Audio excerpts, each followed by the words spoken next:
Hello साथीहरू, नमस्कार। मान्छेको लाइफमा डिसिप्लिन यति धेरै इम्पोर्टेन्ट छ है। त्यो पनि हामीले डिसिप्लिन मेन्टेन गरेको हुँदैनौँ भने आफूले आफूलाई नै ठगिरहेको हुन्छौँ कि। मैले चाहिँ विगत 5 वर्षै भइसक्यो ल, 6 वर्ष हुन लागिसक्यो। म अलिकति पनि नहिँड्ने, 10-15 मिनट पनि नहिँड्ने होइन।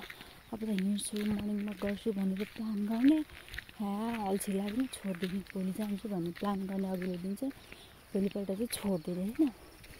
अनि अलिकति केही काम पऱ्यो, 10-15 मिनटको बाटो हिँड्नु पऱ्यो भने पनि स्कुटरमा आफू नै हिँड्ने त छैन क्या। मेरो फिजिकल एक्टिभिटी चाहिँ यति धेरै लो भयो नि, यति धेरै वर्ष भइसक्यो। म चाहिँ लास्ट अल्छी, अफिस जाने, आउने, खाने, सुत्ने। अनि अब बच्चा भइसक्यो होइन। अनि बच्चा भइसकेपछि त झन् टाइम पनि त्यस्तो इनफ नहुने। बच्चालाई ब्रेस्ट फिडिङ पनि सुतेरै गराइदिने। अनि सुत्केरी भन्यो, गुलियोहरू धेरै खायो, चिल्लोहरू एकदम। म भेजिटेरियन हो मान्छे होइन।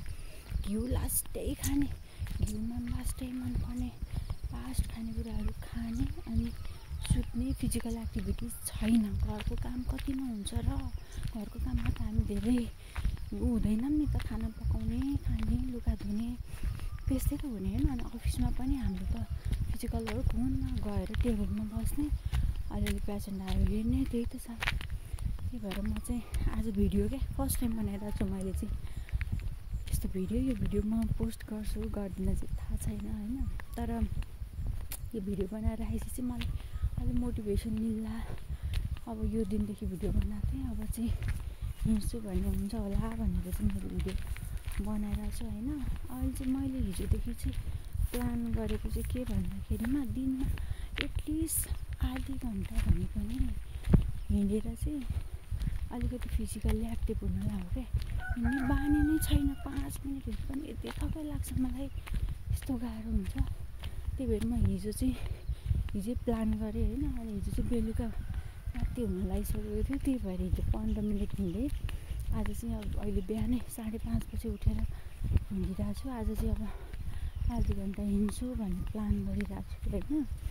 अनि मेरो बडी चाहिँ यस्तो भइसक्यो कि नहिँडेको कारणले गर्दाखेरि पुरै त्यो ब्याक एकहरू भइहाल्ने, अलिकति हिँड्दाखेरि पनि गाह्रो हुने भइसकेको छ होइन। अनि त्यो पछिबाट मेरो त ब्लड सुगर पनि बोर्डर लाइन देखाइसक्यो, किनभने सेन्ट्रल फ्याट छ नि त एकदम धेरै। सेन्ट्रल फ्याटको कारणले ब्लड सुगर लेभल पनि देखाइसक्यो। अनि मान्छे पनि अब यसै पनि वेट पनि 70 kg।